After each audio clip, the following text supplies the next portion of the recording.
Hi, I'm going by the Unprofessor. My name is Mike Clevin. On Blogspace, I've been known as, and Wikipedia, I was Skookum1 all over various BC political blogs, and long ago in we used that. I'd had other names and various capacities all over the place. I used Skookum1, also Big Skookum. It's a local word in the Northwest. It means big, strong, genuine, solid, reliable, kind of right. Has other associations. It's a complex word, but we use it all the time. The Skookum one. Anyway, so I want to just continue on. I normally do political vlogs, and regular historical vlogs, and doing ones like this one, can say, oh, well, he's not a serious historian. Then, well, but then serious historians aren't being serious enough. So, as I've discovered from watching a number of further, or listening to, sorry, further Colburn Bible materials, and I tried starting listening to the Book of Enoch a bit. And there's some material that, okay, we're getting there, but it goes through a lot of a long narrative. It was a 3-hour video, so I said, no, okay, so I went and looked at the Book of Giants. And the Book of Giants also, has other things in it, although I think that it was the Woodward TV video that I watched about things you need to know about the Book of Giants. The things he extrapolates onto the dinosaurs is interesting, except that the geological record is firmer than he is saying that it is. And indeed, there will be things found under the ice and underneath the Greenlandic ice, and perhaps also, as I've been on about, perhaps at the bottom of Hudson Bay. But in contemplating all this material and that, that also in the Book of Giants, there's also, the setting for this huge flood, right? But before that flood, it wiped out the megafauna. He's not speaking of dinosaurs when he's speaking about the giant monsters that were also created. Well, they say they're intelligent and stuff too. Well, whatever, right? But they're monsters. They weren't the dragons. The dragons weren't. Well, let's not talk about dragons. But in terms of the dinosaurs being, still alive at the time of the Hiawatha comet, no. But they were like giant sloths and giant saber tooth, and giant auroch, and there were more of those. And then in the Colburn, when they talk about cattle or animals of the field, there was no agriculture yet, I don't think, like grazing herds. They didn't have fields. Maybe they already had kine by then. Kine means cattle and stuff, right? But I don't know what the word is in the original. And it's translated through Punic via Latin or something. I don't know. It's like, the genesis of where the provenance is called, of where the materials in the Colburn come from. It's not exactly sketchy, but it's complicated. Like all good things, it's complicated. It's sketchy, So, but anyway, yeah, the material ties together geologically. This is this thing that I'm on about as somebody who knows the geology, like I know mythology, and I also know the Earth's processes and planetology and all that stuff. I understand all this stuff. I don't have a degree in the field. I've just read everything all my life about everything. So that's why I'm the unprofessor. I won't let somebody like me be a professor, even though I've got tons to teach. But they can't bottle me. They can't control me. So anyway, it's not like glad YouTube has finally decided to do this. This is good, right? Because I just want people to know what I know. And I'm just trying to process and filter everything I hear, like listening to Buddy's video just now, Woodward TV, I was like, okay, you're making some leaps of faith there, about what's under Antarctica, and I have other thoughts about this too, right? But that the Book of Giants, the flood that's being talked about that wiped out monsters that were the sons of heaven, the hybrids, weren't they just maybe the big monsters of the time, including the mammoths and stuff like that? They just got wiped out, right? Mammoths would be smart. Elephants are smart. And we had better communication with the animals that back then too. Now, the other thing that's implied by the Colburn that's interesting is after the first time the world was destroyed by fire, then mankind began to learn to do things and had to learn to do things in order to cope. And this seems to maybe have been 12,800 or somehow the South Great Cataclysm triggered off some kind of change and produced an era of flourishment, but something by 6,000 BC. This second wave of inundation, which is actually the time of the biblical flood, which gets confused in the let's call it it's the timology, the chronology of the books of Enoch and the Giants, because they've been Christianized and Hebraicized, So this is the thing about, the Colburn, not the Colburn, I'm sorry, the original Book of Giants is I've noticed it was in Ethiopic, right? I'm going like, oh, okay. So what else is in Ethiopia that survived that we don't know about? Maybe that the monks there have, The Ark survives there, they claim. I heard an interesting story, just as an aside, inside Mecca, inside the Kaaba, the black thing inside, right? It's a lingam. That Mecca was in trade routes with India, there was a temple of Shiva. They say this in India. Now, I could get a fatwa against myself for saying stuff like that, so I'll just cease and desist, right? But this is also the case with, sites in Bali and sites in India, the different sites are disputed as to who it's holy to. And this is the thing, fighting over the holy places is a desecration of the name of God. And the Colburn is very clear that there's one God, and people started worshiping different faces thinking they were separate, and all this stuff, right? And all this different stories about the wars and stuff.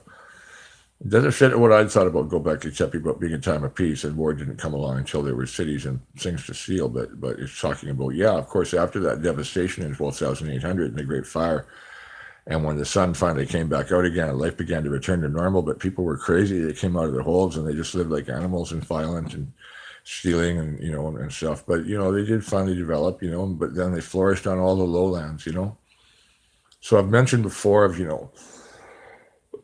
sure enough, the further listenings to the Colburn I've been doing in the last couple of hours, it very clearly mentions the flooding of the Black Sea, and the losing of a lot of the lands and how grassy areas turn to sand and stuff. The grassy areas turn to sand, and when you listen to the location of things that to the east of where the area was, where the core group of that come out and seem to be the Punics that influenced Egypt, and then they come from the Caucasus and it has to go in with the Black Sea.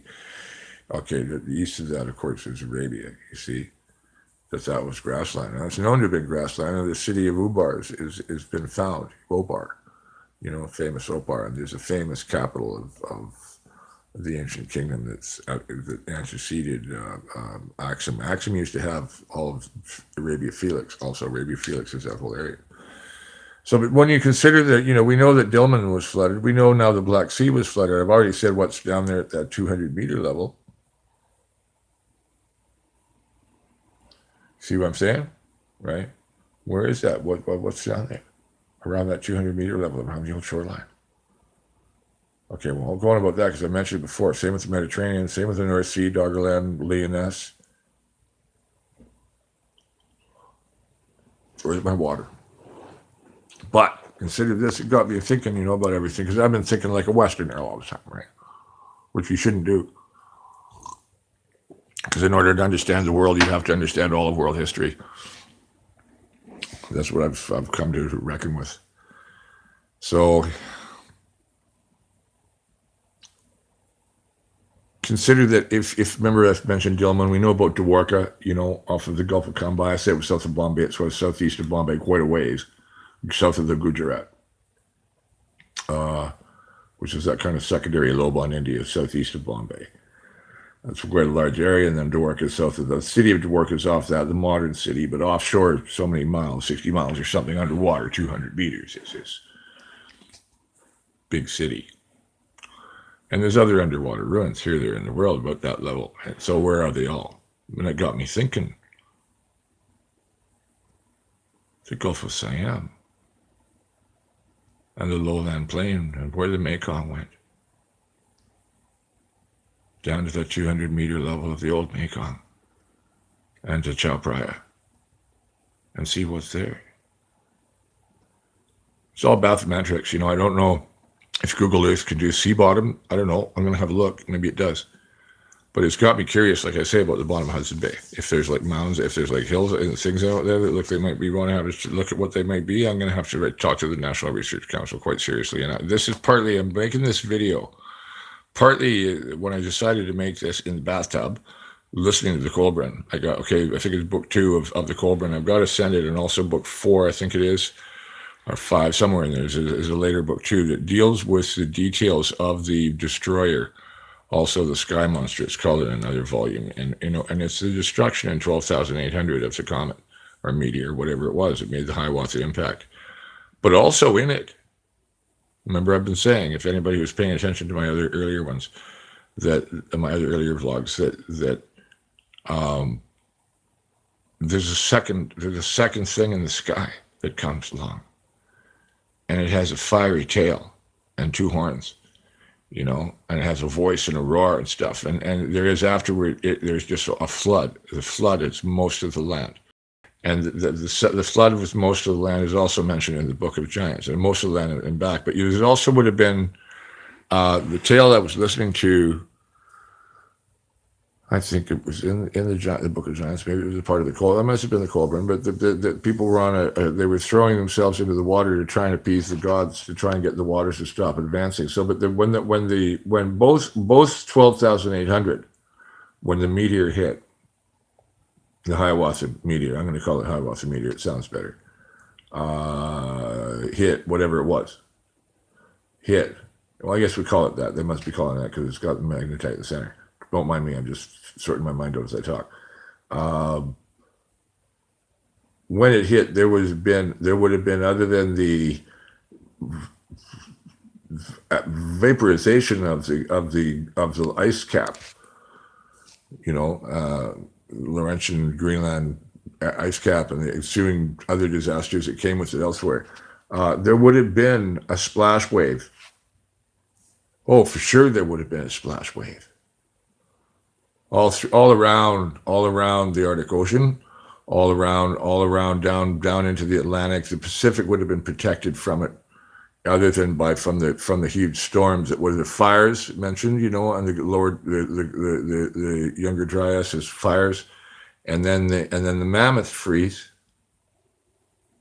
They get rained on, freeze, snow, they deep freeze. So all of a sudden the planet gets really cold because the albedo of the planet has just got like really, really. And then finally, the precipitation ends, when the albedo reduces and the planet comes back to a normal temperature again, and they're all in the permafrost. And the climate has changed, and it's still cold in the Arctic now. But, not as cold as it was, and the Laurentian ice sheet isn't there anymore. And now, without that 200-meter landmass, there's more ocean, so the ocean's holding more heat. You see, because there's more water, it's holding more heat. And the same would apply if all the ice melted and came up by whatever the whole total 200 meters, 600 meters, 60 meters, they're talking about 90 meters, something like that. If it all came up like that, then the water, there would be even more water holding even more heat.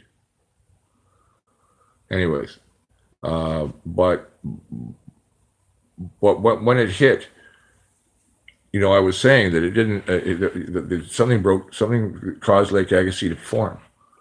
And something caused the Davis Strait ice dam to break, or just water erosion and thermal erosion was something. But maybe Lake Agassiz was a little on the warm side. Maybe what came in didn't have any meteorite in it, unless there's something at the bottom of Hudson Bay.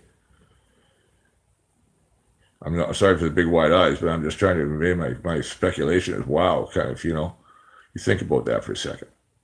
What might be down there? What about Ungava Bay, or that big chunk out of northwestern Quebec? It's an ancient crater, but how ancient? What else is there in the Canadian Arctic?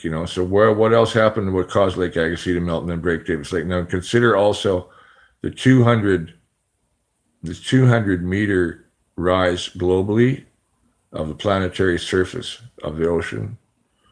Remember that's from the old water line, so that the volume of the old water line up to the new water line is quite a bit different, right? Because of where the shoreline was, how far the two could be apart, right? So the water that was added was a whole lot more than the water was in the ocean already to coat that much of 200 meters. But damn, Lake Agassiz must have been really high. For that, it's the size of, Central North America, basically the Mississippi Basin, and against the Rockies and against the Appalachians, and covering Ungava, covering all of Nordic Canada, one big sheet. The Yukon was ice-free, and there's this thing about ruins in the lower Yukon. So not a lot of money for archaeology. I'm sure certain authorities have had a really good look at those ruins, but they're not going to talk about it. It's very X-Files, And the same with anything Norse and in northern Canada. They keep on just trying to say, "Oh, it's just Dorset, Dorset, Dorset," But well, I don't know. There's stories and there's reasons. There's reasons that the Norse and their predecessors, of the Celts and others, the Iberians, also the Punics, would have been fleeing Europe. There's reasons for them to cross the Atlantic. Oh God, yes, there were. And anybody who says they weren't capable of it is just a bigot. I don't care what color their skin is. You're just a bigot to say, "Oh, that's not possible." That's diffusionism. Please. That's kind of weak. So anyways, I find this a really fascinating subject that you have. We now have, as I said to a friend on the phone about this, because of all this, that we have these indications in ancient writings, and also I believe the datings in the Mahabharata and stuff will also bear this out. I bet. I'm just guessing. About the dates of certain events that happened. The disappearance of Dwarka and so on. Their approximate time. It'll all bear out. But again, so what's at the mouth of the Mekong? What's down under what the great fertile plain? And I also know that it was about 10,000, 9,000, 8,000 years ago that rice cultivation began to appear in the Mekong, which would have been upland at that time, the Mekong Basin. The human population would have been down on the great broad plain that leads out to what's now Indonesia. That was a great broad plain with fiery mountains at the far end of it, and Borneo was connected. They were all connected, The mountain, like this giant thing at the end of it, this was all of humankind lived. There was a lot more land, same as around in North America, especially the Atlantic seaboard. Right, and human abundance must have been greater than it was after the disaster, because the humans populate fairly quickly. I'm sorry for that cough. I should cover my mouth when I do that. I have terrible manners.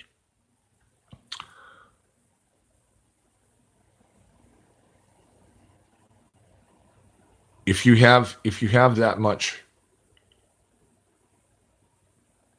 volume of water and heat and everything, you've also moved the planet. Now, there's somewhere in the Colburn headed line that, there was volcanics all the time, right, for a while. Yeah, because you had this planetary impact, right? The Colburn also says the moon disappeared for a while, and Velikovsky has something to do with that, too. Velikovsky has something to say with the moon being knocked away and back or something like that, and why Venus spins backwards. All in Velikovsky. I don't know. I should maybe reread them again someday, maybe up when I'm up in the canyon. Get all the old esoteric I used to read, go through it, Churchward too, and all that stuff, James Churchward. Because I think there's a lot of more truth in this stuff that's all been dismissed as like pop culture, historical mythography, kind of, that the scientific community is treated. And saying the scientific community really needs to, and like I say, I'm talking about things that the historical community and the political community wouldn't really say, "Oh, he's just crazy talking about this kind of stuff." So there, you don't listen to his politics. No, it's because I can see this, I can see this evidence that we have, that it gets me knowing our own politics and understanding our own histories.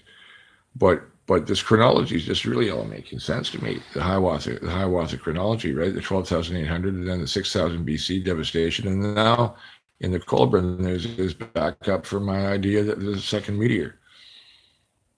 So what else might there around India and the different libraries of Asia that just the West just never know about? There's a city mentioned. There's another account of Jesus mentioned in it also, of course. A really interesting account of Exodus, from the Egyptian side and what Egyptian society was like. So this is Egyptian classics. So this turns into a field. This is actually a work of global classics. If its legitimacy is in doubt, of course, as things always are. But it relates to a great fire in Glastonbury in the 12th century. And it's one of the surviving books of the fire. Only parts of it survived. And it got lost and stolen and kept lost around. And it's all different. And it's like 13 different things are left of 200 or 300. Or whatever it is, the numbers. I'm sorry, I don't know the numbers of different things that are missing. But we know they're referred to in these books. We know what else there is. It's like when I was watching the Book of Giants. It's very incomplete. What was survived at Wadi Qumran was very, very incomplete, right? And there's another book, the Book of something, that talks about the same story, and it reconstructs the story of the Book of Giants, which is interesting. That the angels came down and created hybrids. I'm not averse to the idea of interplanetary beings, right? And of course, like I say, there is the story in Charlemagne of the Sylphs of the Air that I spoke about in my last episode, and other things like that. Beings from the sky, like the Anunnaki, not Anunnaki, Anunnaki. And even there, I would like to learn the proper Sumerian pronunciation because it's a Sumerian word. And also, I've read Mandean scripts. That's very interesting. And the cosmic atom stuff, the Gnostics and the Kabbalists. Yeah, there's a lot of really interesting metaphysical stuff. But there are books of great events. And like I say, the book of Berossus, the lost history of Berossus. So it's called The History of the World by Berossus, but it's not the same one that's listed in Wikipedia by the different spelling. It's the Latin spelling and meaning with the SSUS. That and Enoch. But now the Colburn, now I'm going, okay, the Colburn is corroborating geological events. So what I have, to me, as a scientist looking at literature, to look at the mythography, to see what there is in the way, they mentioned the Bible when I was listening. NASA Goddard, I hope you're still listening. This is only 20 minutes, right? I'll try to keep myself short this time. NASA Goddard, you have a look at the Colburn, listen to the stuff from about these events. You'll see what I mean. It's very clear, and it talks clearly about who lived where almost, But even when they describe a certain area, they're back into the mountains and they're crowded in with all the animals, And it was almost like they were crowded in with the wild animals and being pushed up out of the. I'm thinking it's Haran, it's Edessa, that area, Antalya, and the Alawite area of Syria, Phoenicia. And this is the Phoenician civilization, the Punic civilization. To me now, it's indicating to me that the Punic civilization, who navigated by the stars, is a direct descendants of Göbekli Tepe and Haran. And that those arose when people retreated there, according to the Colburn, if I'm reading the Colburn right, or listening to the Colburn right, I guess is the word for it, which is what you want to do to a book like that. You want to listen. I know the terrain, I know the geography, and it sounds like they got backed up into the Anti-Taurus, into the mountains that were east, to the east and the west, and there was another set of plains to the east, high mountains, and then they got backed up by the waters and with all the animals. And this is kind of the area where Haran arose, because when that whole area of the Eastern Mediterranean had a much lower shoreline. Cyprus wasn't connected, but this is only the 200-meter line. I'm going to go have to have a look and see what they were, because there is a much older shoreline there's the older shoreline from when the Straits of Gibraltar opened, which is 200,000 years ago or something. And then there's the further 200-meter rise, which pushed through the Bosporus and the flood of the Black Sea, the lower sea, the sea below. I don't know if that term occurs anywhere, but the land below. Yeah, you would have gone down into it. It would have been really warm down in there around the Black Sea. The air would have been thicker. Was it a Dead Sea? I guess it probably was. So it probably didn't have fish. So my ideas about well, you could still farm on it, but I don't know what buildings down there. There wouldn't be stone down there, would there? Well, near Trebizond. I mean, that's the whole thing. We don't know I don't know what's down there. The hydrography, oceanography is like, this is part of the field. All of this is all the same field. Now, astrogeology, geoastronomy, hydrography, planetary movement. Because when you have a planetary impact, you're gonna upset all the volcanoes. So it got me thinking there. That's what I was thinking back in the top. There must be a listing of comets, perhaps in 6000 BC, to time with the melting of Lake Agassiz. Something melted Lake Agassiz, and there are indications in mythical texts that there was more than one devastation and more than one flood. Yes, there were other species, and then tying into this thing about the previous species that the Colburn talks about in the pre-flood world, the first devastation world, the world before the devastation by fire, that there were little people and big people, and there were like basically the elves and the giants. And then you have the story. Look up if you just search YouTube for Blonde Maoris, it'll take you to the name of a series of videos from New Zealand, Aotearoa, about about the little people and the big people with tattoos, with fair skin and red hair that lived in the woods and in the mountains when the Maori showed up. And anyway, yeah, so so don't have anybody tell you nobody knows what happened to the guys on Eastern Island other than they starved to death. But no, a lot of them survived and went to New Zealand. The families there, they come from New Zealand. They know they did, so who's to say they didn't? And that's the whole thing about oral history. That's why things like the apocryphal history that the scientists have dismissed, that comes out of the oral tradition. And yeah, even the legendary stuff where people are trying to building on, like I see this in the book of Enoch, they're building on scraps of the history to build another moral tale,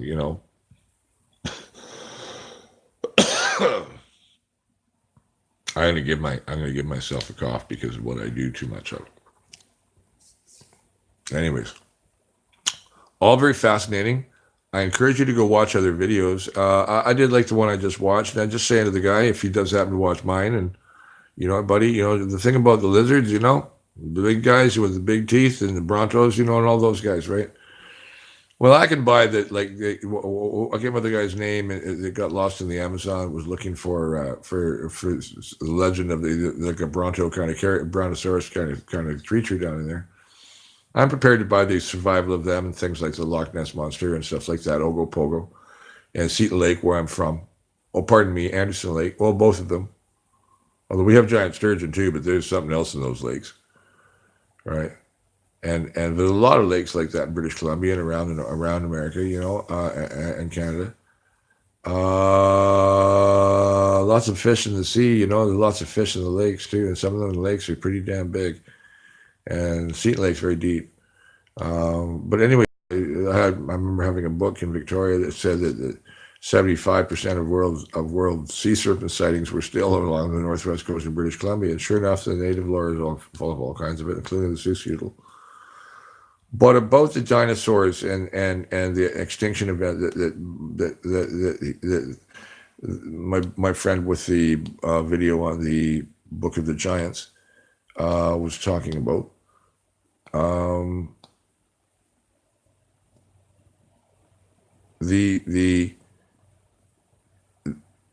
There is an element to the story of dragons that intrigues me. Is it around France and other parts of Europe where there's a dragon story in the local lore is often where dragon bones are found. Or, I'm sorry, dinosaur bones are found. You see, I'm doing it too. I'm confusing the two. Now, it could be that somebody had once found some bones and then made up the story to go with them. Hey, look at this thing I killed. Wow. And look, it just kind of turned into bones. That's this magic sword. Okay, whatever, right? But in Norse myth, you have Fafnir, whose greed had turned him into a dragon. And was highly intelligent. And Sigurd had to go through a riddle game with him. And he had he was a motherless son with no father, and he had no name. And so the dragon couldn't name him and put him under a spell or anything. And then Sigurd had been advised by the dragon's other dwarf brother, because the dragon originally had been a magic dwarf, not a dwarf, but from the Dark Elves. It basically, the Norse mythology, the Dark Elves are the dwarves, basically, right? The craftsmen and all that stuff. So, dig a series of pits and Sigurd killed him from below so the poison wouldn't kill him, But, okay, so that's in the legendary lore that these memories and stories, they pass down. Same as St. Michael and the Dragon, St. George and the Dragon. And there's others all over Europe, Dragon Slayer, is a popular fiction thing now too, right? Dragon Rider, Dragon Pony, whatever, it's almost getting like the unicorn thing sometimes, with the dragons in films, it really is.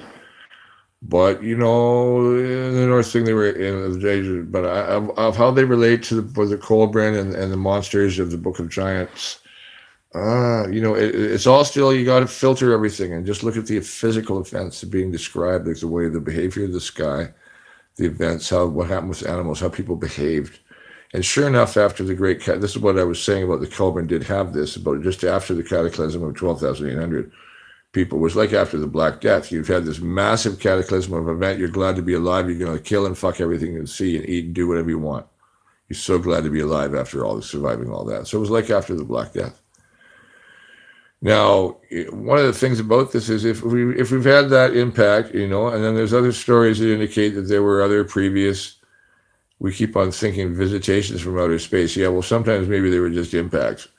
That's our planetary systems. We wonder why this happened, why that happened, like certain warming or certain cooling. Well, it seems that given if that's the case, and we had that meteor and that meteor, we should start dating all the different meteors and the impacts and the timings in the sky and which direction they come from. Because I think we're in the middle of a bowling alley, right? So sooner or later, and it could be sooner than we know, and there's nothing you can do about it when it comes. Yeah, a big whack from a comet could change our lives quite a bit, but so will collapse of the ice caps, the rising of the seas. So the rising of the seas is the big issue for me with the double whammy of the two cataclysms. The age of cataclysms is the name of this video in this series. That from 12,800 and to the 6,001, and then the great years of darkness, 537 to 541. There's another episode in the 12th century, and I'll make a list of them all. And of course you've been Krakatoa, not just now, but at the start of the 19th century, and then Pinatubo and others. That volcanoes are still a major force in our planetary ecology. Including our own. One could rescue us. It won't stop the ice from melting. It won't cool down the oceans unless there's drastic cooling. There's drastic cooling, and a lot of people die. And just as good, even more people die if there's drastic heating. So right now it becomes a question of surfing into the future, people. Surfing into the future. Because you're surfing events that are going to come at you. Like, I'm old, right? Didn't never think I'd be old, but I am, right? And we had this book called Future Shock about 1970, right? And because it means events coming at you so fast you can't cope, your system's in shock. Yeah, life is like that. That's why I'm moving to the Fraser Canyon. It's beautiful. I'm going to the mountains. So, I was an actor, but I don't like having to play anybody else than myself. So it's too hard to limit myself so much to be somebody else. So I know a hell of a lot of things.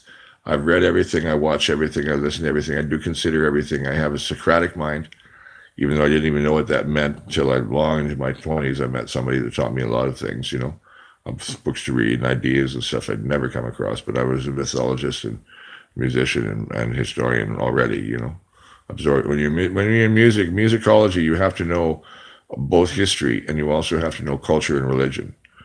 Especially I got into like global music, so to understand Indian music or Chinese music or Arab music, any of that stuff, you have to understand the Celtic, you have to understand the spirituality behind it and the religion that goes with it. The religion, no, the belief system, who the people are. And dance is universal, right? So anyways, I'm going to be doing more back to current politics soon because there's a lot of really interesting stuff going on. I've been taking a chill from the American media, but America is a sideshow right now. I'm watching France, and I'm still waiting on what Erdogan hasn't had any luck against the Kurds. I should look that up on the news. I haven't been watching. That's bad of me, but I've been busy. And now I've decided this is so much easier for me to do this and I'm going to do it with data so it won't be jerky like this next time. Because I'm using Wi-Fi right now, final Wi-Fi.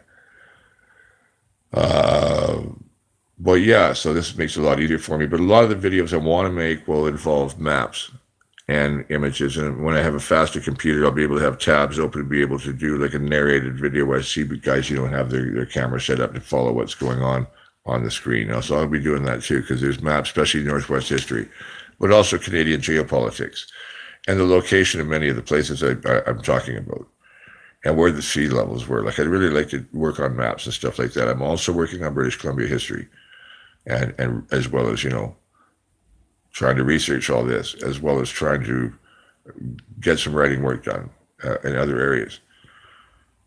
I do too good goddamn much, and I know too good goddamn much. But the Lord told me to give it all away. See, when the Lord gives you gifts, you got to give them away, right? Otherwise, they don't mean anything. To profit off them is not somehow right. To take benefaction, if people are willing to offer it, that's okay. Which is why, if you'd like to support me, I will be starting a Patreon grant, or you could just inbox me and say, "Hi, Mike. What can I do?" Obviously, I need some teeth. But it's not just that. I have a lot I can do if I have the resources to do it. I now have a nice place to myself in a beautiful mountain valley in a drier climate. So my hip's just getting better. So I'm doing fine. I'll be doing good physically, but I need the financial help of doing a benefaction for my patron. So Patreon, I'm making one. But if anybody would just like to immediately have listened all the way through and go, okay, this guy makes a lot of sense, what can I do? Then please inbox me. Okay, my name is Mike Clevin. I go by Skookum1, numeral 1. Big Skookum also. And I once went by sometimes Friendly Giant. Right? Maybe I should just be almost Friendly Giant. Because I'm a giant, but I'm just tired of the bullshit. Right? I'm tired of the bullshit. That's why I've gone political. And I'm also tired about the bullshit about history. Like, you wear the bones, show us the bones. The archaeological record about the giants. The same as this guy's saying about the dragons, Are they dragons or what are they? And which ones aren't? Because you could say some are dinosaurs and some they can geologically. There's other things that don't make any sense at all.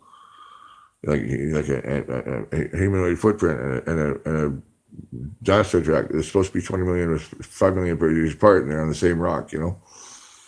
Okay, but also I've seen engravings and stuff, and I know about things that are apocryphal knowledge and stuff I shouldn't talk about. Oral word of mouth about where things are from people I trust. And not just in my own country, but elsewhere.